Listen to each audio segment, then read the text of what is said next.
ഏൽപ്പിച്ചിട്ട് പോയത്. ഞങ്ങളുടെ സ്വഭാവം മഹാപെശകാണ്. എടാ അതിനേക്കാളും പെശകടാ ഞാന്. അല്ലേ നീ എന്നെ ഭീഷണിപ്പെടുത്തിയാണോ ഇപ്പൊ കേട്ടത്? അടങ്ങി നിന്നോണം. ദേഹത്തോടുള്ള കളിയൊന്നും വേണ്ട. ഏട്ടനെ രണ്ട് പഠിക്കൂ. ചേച്ചി ഇതേപോലെ നമ്മുടെ അടുത്ത് ഭയങ്കര ഓവറായിട്ട് കാണിച്ചപ്പോൾ നമ്മൾ എന്താ ചെയ്തേ? അതേപോലെ ഒരു ഡോസ് ഈ ദിയ ചേച്ചിക്കും കൊടുത്തു കഴിയുമ്പോൾ പ്രോബ്ലം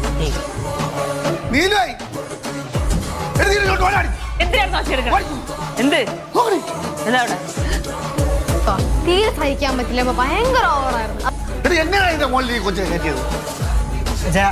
അതൊരു സീക്രട്ടാ.